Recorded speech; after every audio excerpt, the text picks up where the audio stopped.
And I was knee deep into chemical dependence, class 101. And wasn't getting calls anymore. Mm-hmm. The word was out on the street. He's not dependable. Reputation. Hey, let me tell you. It only takes a couple of negative comments for this phone to stop ringing, right? And I had reached a low point in my life. My wife left me, which I understand completely. My kids, totally estranged. And one day I decided to just take everything I had and do it all at one time. Uppers, downers, inners, outers, everything. I wound up chained to a bed at the Med, left for dead. There's a song in that, I'm sure.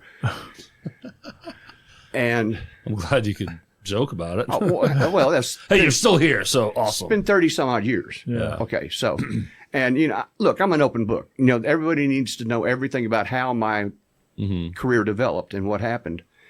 So I appreciate that. Well, if we're going to do this, we're going to do it.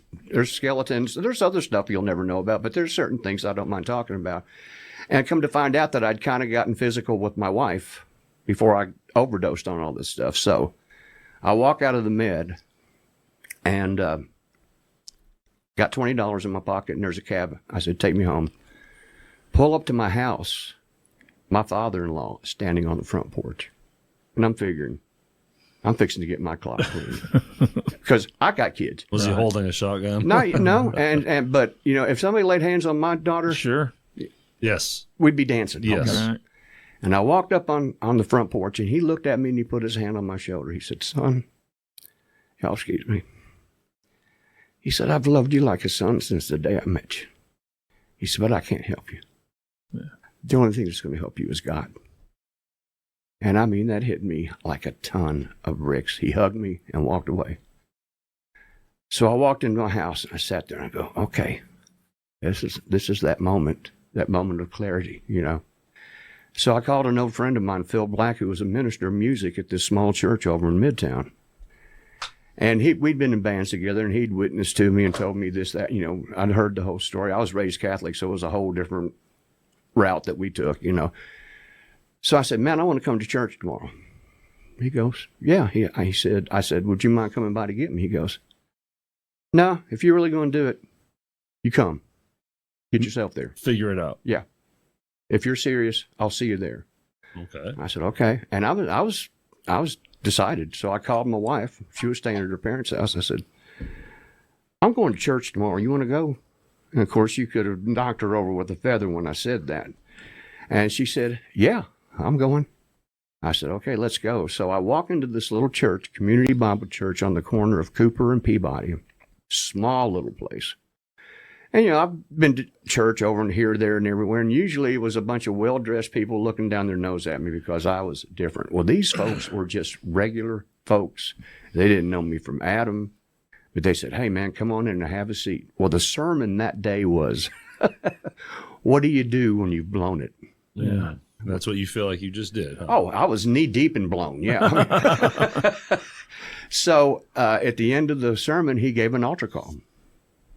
And the pastor, who's still a dear friend of mine, Larry Baskin, he said, "Redding," he said, "most people walk that aisle." He said, "Son, you sprinted it like the Olympics." He said, "You were there in 3 steps." And I accepted Christ.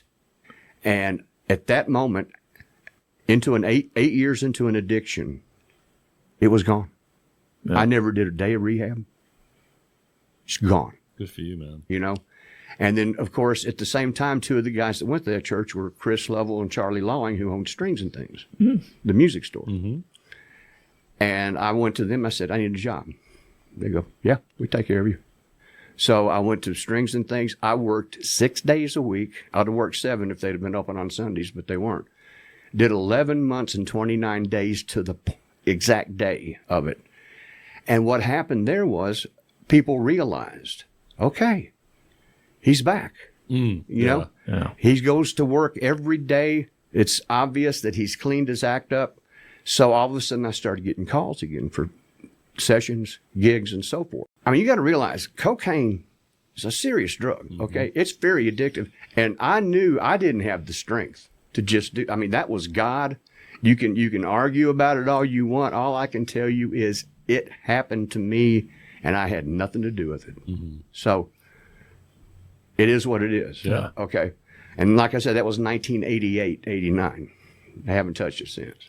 Yeah. That's been a while. That was a decade full of that stuff. Yeah.